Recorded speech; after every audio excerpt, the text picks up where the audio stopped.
पापा को अंदर एडमिट कर दीजिए, उसके बाद जो करना। तो धूप में जोड़ दिए पापा को, पापा हमारे नहीं। लोगों ने दिया हुआ पैसा के प्रधानमंत्री हिसाब नहीं दे रहे हैं। वो पैसे कहाँ गए? बंगाल चुनाव में खर्चे कर रहे हैं क्या आप, या असम चुनाव में खर्च कर रहे हैं, या तमिलनाडु चुनाव में खर्च कर रहे हैं? वो देश की पैसा थी, देश के आम नागरिकों के कोरोना वैक्सीन लाने में खर्च करते, वेंटिलेटर लाने में खर्च करते, आईसीयू बनाने में खर्च करते, तब देश के आम नागरिकों को फायदा होता।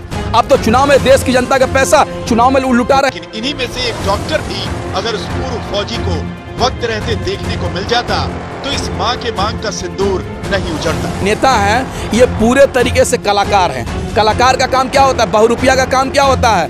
कभी दाढ़ी रख के मौली साहब बन जाएंगे, कभी चुरकी रख के पंडित जी बन जाएंगे, कभी लड़की का कपड़ा पहन के लड़की बन जाएंगे। ये लोग वही काम कर रहे हैं। केवल देशभक्त मोदी जी हैं और लोग देशद्रोही है क्या? एक कहावत है कि रामचंद्र कहा गया सिया से ऐसा कलयुग आएगा, सत्ता देशद्रोही सत्ता में बैठकर देशभक्त को देशद्रोही बताएगा। वही हाल हो रहा है। जो लोग अंग्रेजों को चापलूसी किया करते थे, माफीनामा दिया करते थे, आज वो देशभक्त हो गए।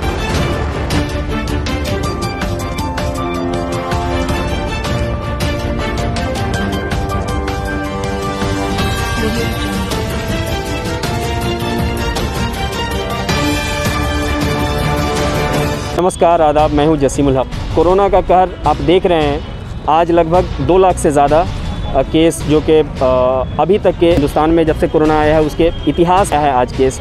ऐसे में एक तरफ तो कोरोना से लोग लड़ रहे हैं, दूसरी तरफ इलेक्शन हो रहा है जो कि 5 राज्यों के चुनाव अभी निपटने वाले हैं या ख़त्म होने के कगार पे है। लेकिन इस वक्त अभी जिस तरह से गाइडलाइन आ रहा है भारत सरकार की तरफ से या प्रशासन की तरफ से, उसमें एक तरफ आम लोगों के लिए ये गाइडलाइन है कि अगर आप अपनी गाड़ी में अकेले भी चल रहे हैं तो आपको मास्क लगाने की ज़रूरत है। जबकि देश के होम मिनिस्टर अगर वो रोड शो कर रहे हैं, जनसभा कर रहे हैं, तो उनको कोई मास्क की ज़रूरत नहीं है। इलेक्शन कमीशन कोई नोटिस नहीं भेजता है। बहुत सारे ऐसे मुद्दे हैं जिसको लेकर इस वक्त अभी सवाल किया जा सकता है और किया जा रहा है। लेकिन सरकार की तरफ से बजाय इसके जवाब देने के वो सिर्फ ये कह रहे हैं कि आप लोग सतर्क रहिए, आत्मनिर्भर बनिए। अभी हमारे साथ एक सोशल एक्टिविस्ट हैं जो कि बिहार से हैं, शौकत अली। उनसे हम बात करने की बात करेंगे। और पहला सवाल मेरा ये है आपसे कि ये कोरोना की जो महामारी आई है इस वक्त अभी, वो आप चूँकि बिहार से हैं, इस वक्त अभी बिहार में इलेक्शन हो रहा था, उस वक्त भी कोरोना का कहर था, और अब तो चूँकि बहुत ज़्यादा वो बढ़ गया है, आज 2 लाख से ज़्यादा आया है। तो ये सब जो राजनीति चल रही है, कोरोना की सच्चाई और राजनीति, इन दोनों मुद्दों को लेकर क्या सोच? देखिए, मैं प्रधानमंत्री जी से पूछना चाहता हूँ कि जब देश में 5 राज्य में चुनाव हो सकता है तो स्कूल क्यों नहीं खुल सकता है? देखिए, लॉकडाउन लगाने का मतलब सीधे तौर से रमज़ान और किसान आंदोलन को दबाना चाहती है सरकार। मैं पूछना चाहता हूं सरकार से, कोरोना वैक्सीन आ गई तो लॉकडाउन की क्या ज़रूरत है? निशाने पर किसान है या रमज़ान है? देखिए, जिस तरीके से सरकार रमज़ान के महीने में लोग इबादत करते हैं उनको इबादत करने से रोकना चाहती है।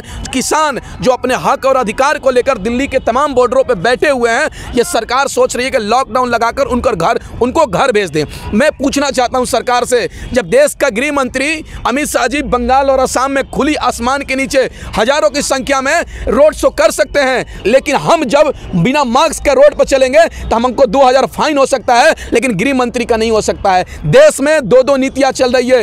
एक अमीर के लिए अलग नीति है, गरीब के लिए अलग नीति है। आप बताइए ना, कुछ दिन पहले लॉकडाउन हुआ पिछले साल, उसमें गरीब भूखे मर गया। जिसे छोटे छोटे व्यापारी हैं उनकी व्यापार और धंधा बंद हो गया, जिनकी नौकरियां चल गई, उसके बारे में सरकार ने नहीं सोचा, बल्कि सरकार ने चुनाव कराना जरूरी समझा। अब बताइए ना, दिल्ली में एमसीडी का उपचुनाव हुआ, विधानसभा का चुनाव हुआ, बिहार विधानसभा का चुनाव हुआ, बंगाल में चुनाव हो रहा है, असम में हो रहा है, तमिलनाडु में हो रहा है। भाई क्या चल रहा है?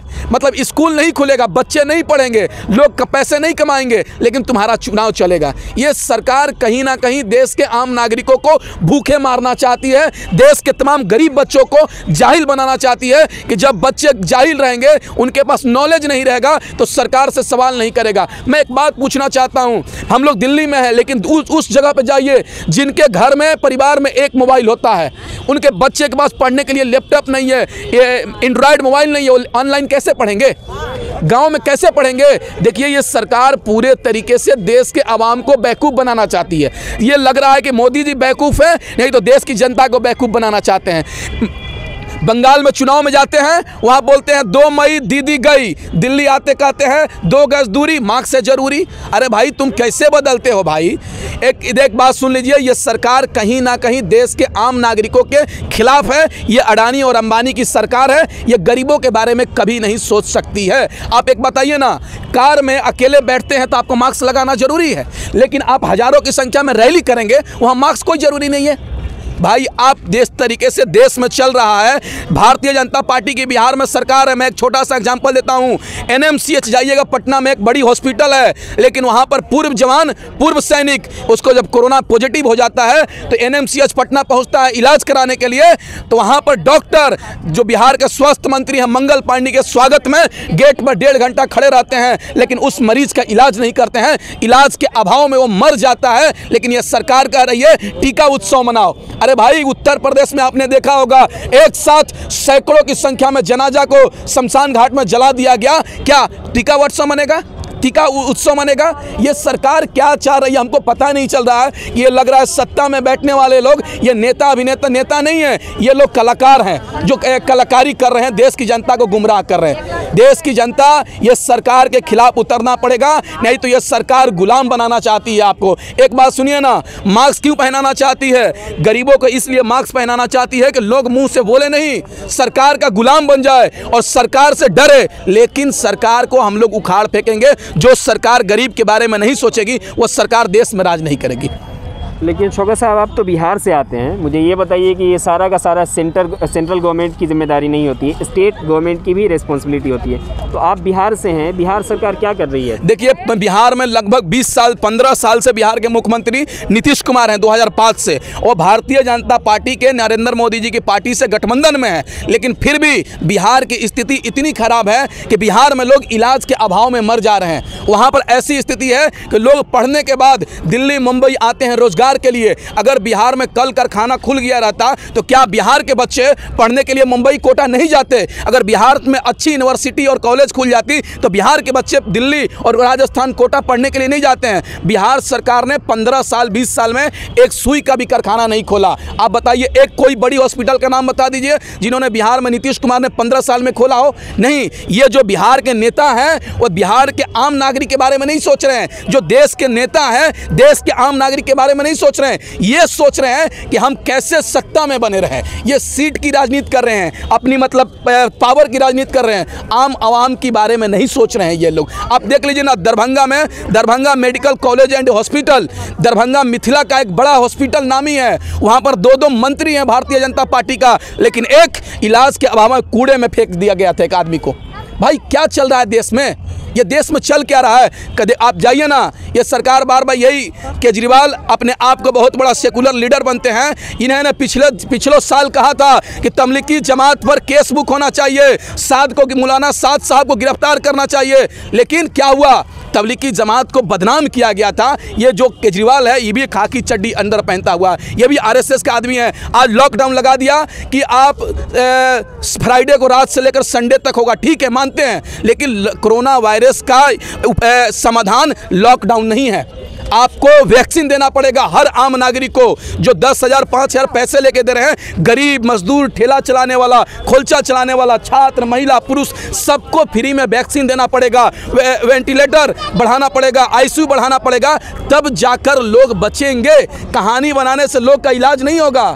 एक बताइए ना, कुंभ का मेला लगा हुआ है, 6 साल में कुंभ का मेला आया, वहाँ पर हजारों की संख्या में लोग स्नान कर रहे हैं, कोरोना पॉजिटिव हो रहा है, लेकिन सरकार उस पर नहीं बोल रही है। भाई इतना क्यों आप दोगली नीति अपनाए हुए हैं? ऐसे जातिवाद किस तरह से देश में चलेगा? सुभाष चंद्र बोस ने कहा था कि जब राजनीति धर्म पे आने लगती है तो वह देश विकास नहीं करता है, लेकिन अभी जो सत्ता में बैठे लोग हैं वो धर्म की राजनीति कर रहे हैं, हिंदू मुस्लिम बैकवर्ड और फॉरवर्ड की राजनीति कर रहे हैं। देश के एक साथ लेके चलने की बात नहीं कर रही है सरकार। झूठ मूठ के बोलती है सबका साथ सबका विकास। अरे भाई कहाँ सबका विकास हो रहा है? कहाँ सबका साथ लेकर चले रहे हो तुम? अगर सबका साथ लेकर चलते हैं तो आज पिछड़ा इलाका पिछड़ा नहीं रहता, वो भी तुम्हारे साथ कदम से कदम रहता। इलेक्शन से पहले बीजेपी के मैनिफेस्टो में निर्मला सीतारमण जी ने कहा था कि अगर हमारी सरकार आती है तो हम वैक्सीन फ्री में पूरे बिहार वालों को लगाएंगे। देखिए ये भारतीय जनता पार्टी के जो नेता हैं ये पूरे तरीके से कलाकार हैं। कलाकार का काम क्या होता है, बहुरूपिया का काम क्या होता है, कभी दाढ़ी रख के मौली साहब बन जाएंगे, कभी चुरकी रख के पंडित जी बन जाएंगे, कभी लड़की का कपड़ा पहन के लड़की बन जाएंगे। ये लोग वही काम कर रहे हैं। बिहार में 2015 में चुनाव हुआ तो देश का गृह मंत्री जो वर्तमान में है अमित शाह जी ने कहा था कि नीतीश कुमार बिहार के मुख्यमंत्री बन जाएंगे तो पाकिस्तान में पटाखे छूटेंगे। लेकिन देश की जो अर्थव्यवस्था मिनिस्टर है, गृह मंत्री है सीतारमण जी, बिहार विधानसभा का चुनाव के समय कह रही थी अगर बिहार में भारतीय जनता पार्टी का सरकार बनता है तो बिहार के लोगों को फ्री में वैक्सीन मिलेगी। लेकिन आप बताइए ना, वैक्सीन मिल रहा है क्या?